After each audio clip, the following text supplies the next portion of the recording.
आज हम बात करेंगे एमबीबीएस अब्रॉड की।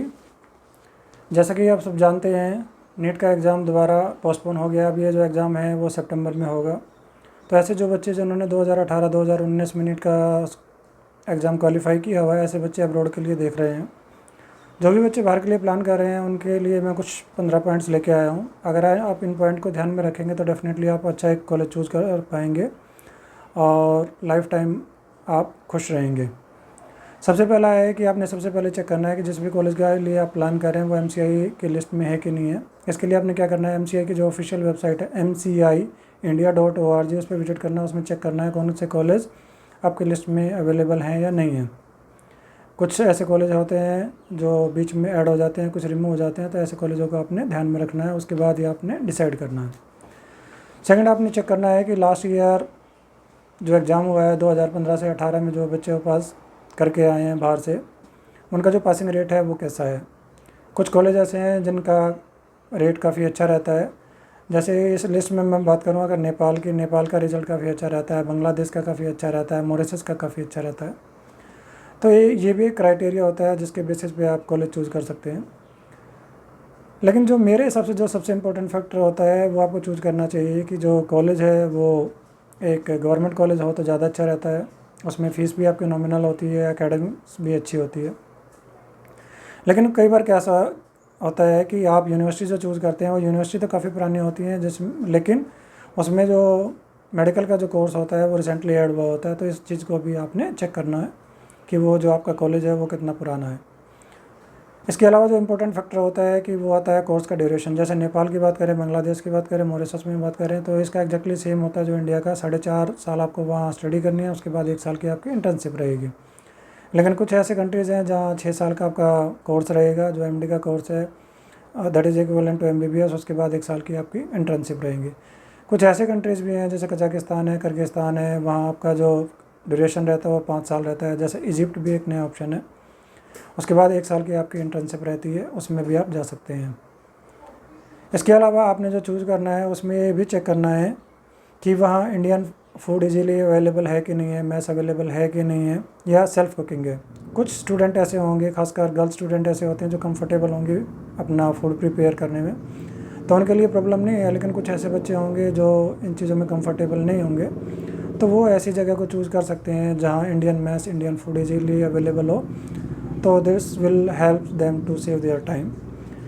इसके अलावा जो इम्पोर्टेंट फैक्टर आता है वो आता है इंस्ट्रक्शन ऑफ स्टडी या मीडियम ऑफ इंस्ट्रक्शन, कि जो आपकी पढ़ाई है वो इंग्लिश में होगी या किसी दूसरी लैंग्वेज में होगी। जैसे मैं चाइना की बात करूँ तो चाइना में कुछ ऐसी यूनिवर्सिटीज़ हैं जिसमें चाइनीज़ लर्न करना कंपलसरी है, उसके बाद ही आप कोर्स को कंप्लीट कर पाते हैं। ऐसे में रसिया की बात करूँ तो रसिया में दोनों तरह के ऑप्शन रहते हैं। कुछ यूनिवर्सिटीज़ ऐसी होती हैं जो प्योरली इंग्लिश मीडियम होती हैं, लेकिन कुछ यूनिवर्सिटीज़ ऐसी होती हैं जो बायलिंगुअल होती है। बायलिंगुअल जो यूनिवर्सिटीज़ होती है उनमें हालांकि फ़ीस कम होती है, बट उसमें ये होती है कि 3rd ईयर के बाद टोटली आपकी रशियन में स्टडी होती है, और उसके लिए आपको 1st-2nd ईयर में रशियन को लर्न करना ज़रूरी होता है। रशियन हालांकि ज़्यादा मुश्किल नहीं है, और रशियन को आप लर्न कर लेते हैं तो ये आपके लिए काफ़ी ईजी हो जाता है। तो फिर ये है कि आप मिनिमम बजट में भी अपने कोर्स को कंप्लीट कर सकते हैं। इसके अलावा कुछ ऐसे कंट्रीज़ होते हैं जहाँ एंट्रेंस टेस्ट होता है। जैसे मैं बात कर रहा हूँ फिलीपाइंस की, उसमें जो स्टार्टिंग में आपका जो एडमिशन होता है वो बीएस कोर्स में होता है। उसकी ड्यूरेशन होती है लगभग 1.5 से 1.8। उसके बाद एक एंट्रेंस एग्ज़ाम होता है एनमेट का।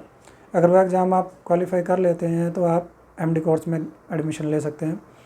हालांकि उस टेस्ट को पास करने के लिए भी आपको कुछ टाइम दिया जाता है। उस ड्यूरेशन में अगर आप पास कर लेते हैं तो भी वो कंसिडर किया जाता है।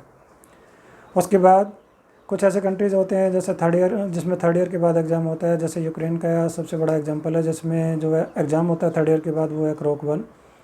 ऐसे ही जब आपका कोर्स 6 साल का कंप्लीट हो जाता है उसके बाद आपका जो कोर्स एग्ज़ाम होता है वो होता है क्रॉक 2। लेकिन मैं साथ साथ आपको एक चीज़ बता देता हूँ कि रशिया, यूक्रेन और कुछ ऐसे कंट्रीज़ होते हैं जिसमें जो टेम्परेचर होता है काफ़ी डिफरेंट होता है इंडिया से।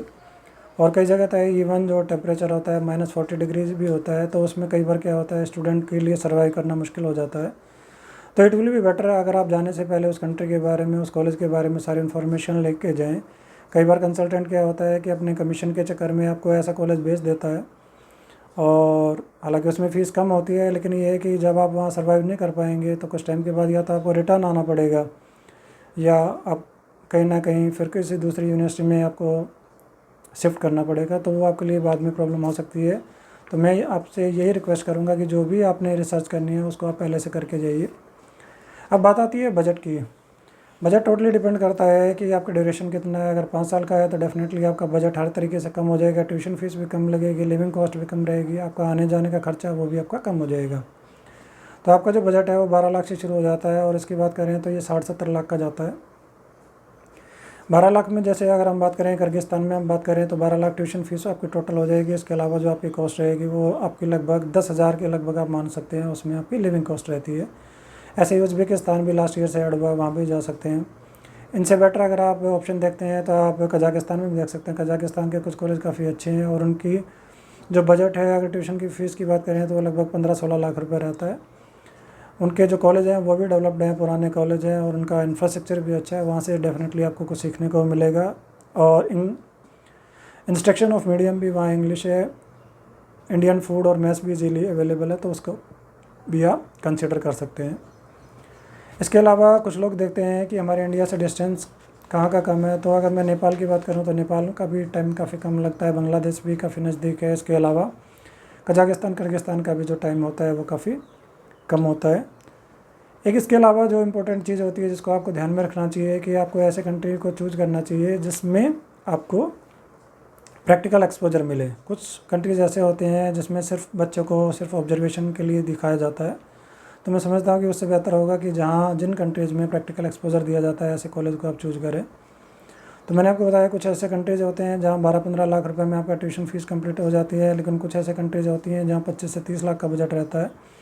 और उन्हीं कंट्रीज़ में कुछ ऐसे रेप्यूटेड इंस्टीट्यूट होते हैं या मेन सिटी में होते हैं। जैसे मैं रसिया की बात करूँ तो मॉस्को में अगर मैं बात करूँ, वहाँ के जो कॉलेज हैं वो महंगे रहेंगे आपके लिए, लेकिन उनकी ये है कि एकेडमिक्स भी काफ़ी अच्छी है और उनका लेवल भी काफ़ी अच्छा है, तो उनमें भी जा सकते हैं instead of going in private college of India.